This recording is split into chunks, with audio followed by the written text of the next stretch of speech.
So let's go to D. So again, the first step is to draw a picture. We like pictures in this class, right? And the middle value is 29. Okay. And we want to know what's probability that, and this is again, this is our X bar picture, right? This is a sampling distribution for X bar. So we want to know what's probably that X bar is between 22.1 and 26.8. So we want to know how much area is here. Now if you look at that, the first thing you know is that the amount of area between 22.1 and 26.8 has to be less than 0.5, because the amount of area to the right of 29 is 0.5, and the shaded region that we've provided in this picture is less than the total area to the left of 29. Okay. So to solve this problem, we have to convert from the X bar world to the Z world. So we have to calculate the Z value for each of these values right here that we're interested in. Okay. All right. So the Z value, and I'll make the Z1 for 22.1 is 22.1 minus 29 over 2.4, which is approximately, this is approximately, minus 2.875. Okay. The Z value for 26.8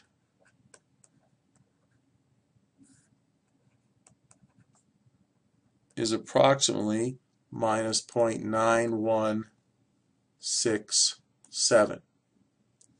So in the Z world, we want to go between minus 2.875 and minus 0.9167. All right, so let's go down here. The probability that X bar is between 22.1 and 26.8 is equal to the probability that Z is between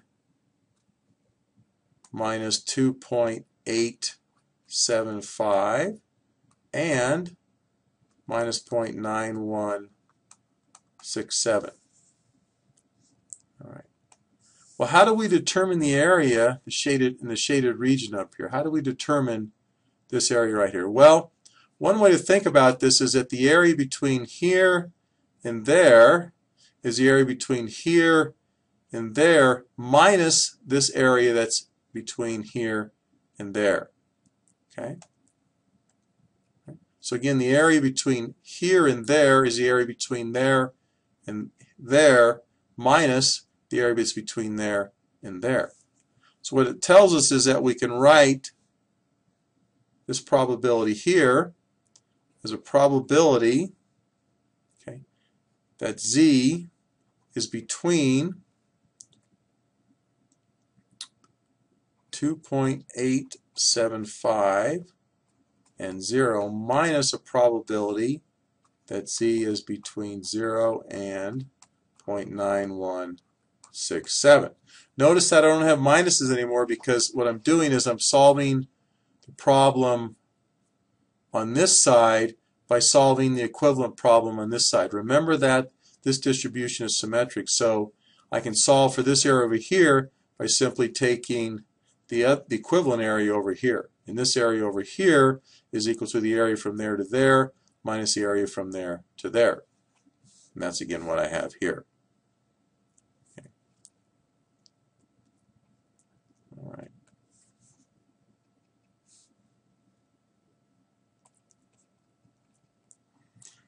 Now these are values that we can pull out of the table, right? So again, we go to our Z table, and I'm going to go ahead and round these off.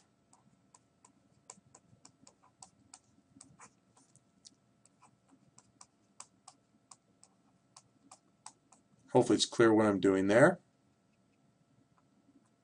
Okay. Okay. So we get these values out of our table. Let's go over here. So we have 2.9.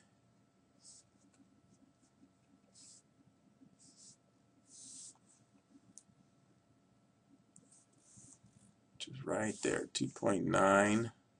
I'm sorry, this should be 2.88 over here, guys. 2.88, made a mistake. So I went 2.88 in the table, which is right there. So 0.498. Okay.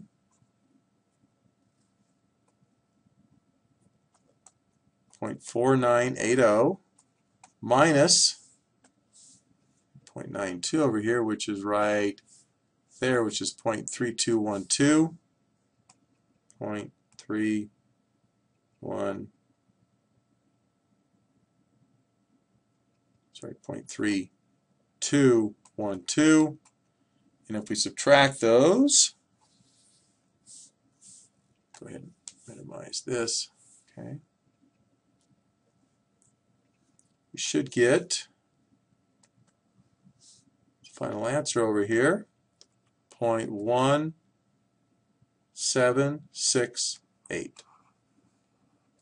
So the amount of area up here is 0.1768. So what this tells us is that if we select a sample of size 100 and we calculate the average of that sample, that the probability that that value will be between 22.1 and 26.8 is approximately 0.1768.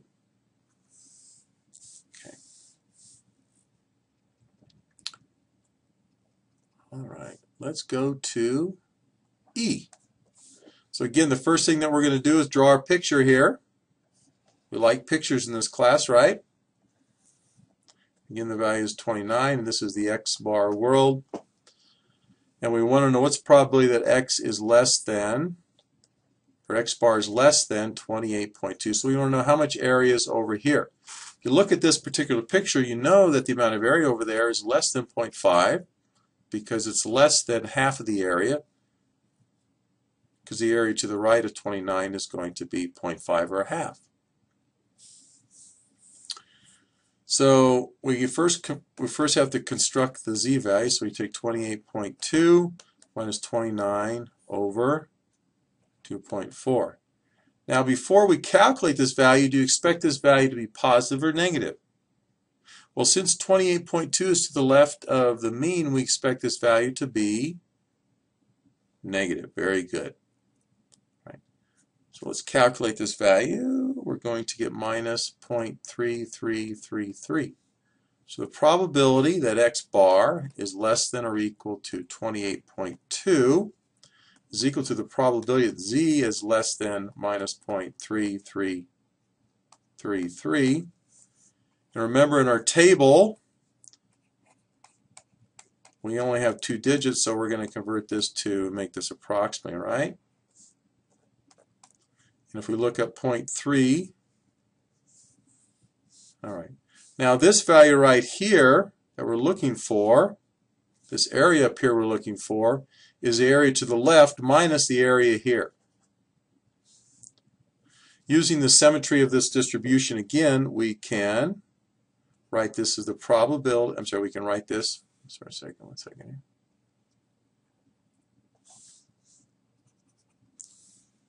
We can write this as the total area to the left of like 0, so it's going to be 0.5 minus probability that Z is between 0 and 0.33.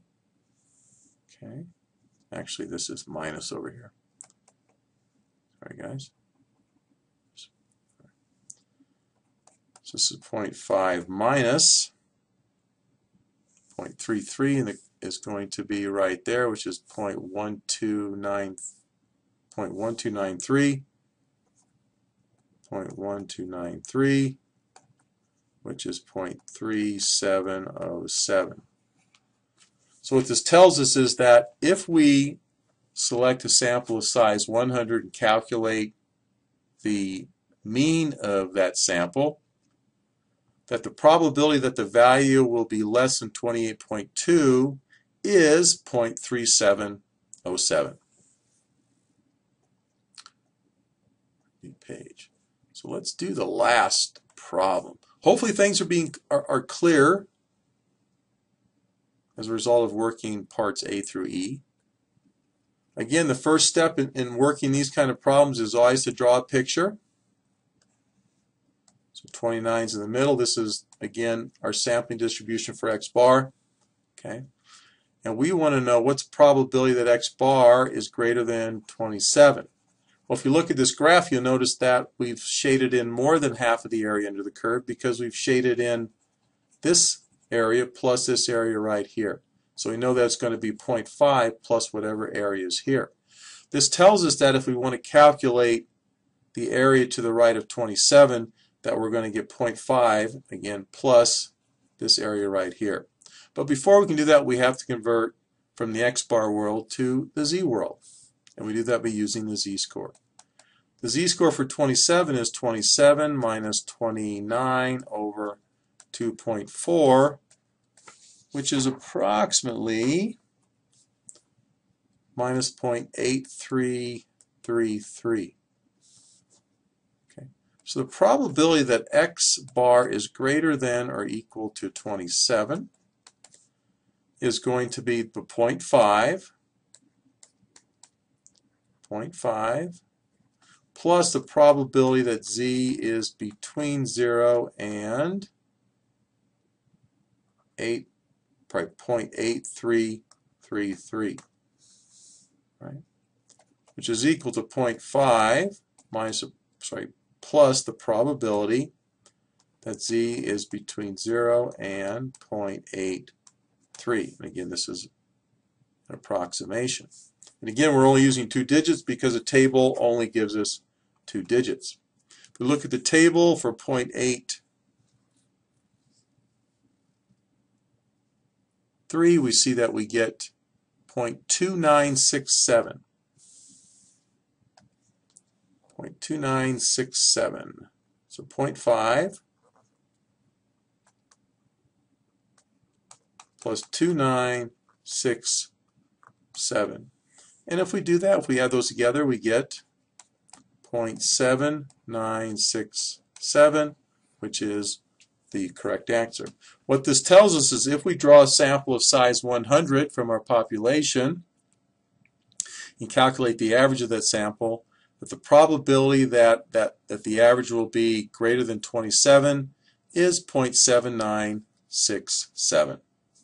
Well, that's all I have, and if you have any other questions, please send them by email or submit them through the exercise where you can send a question to the instructor.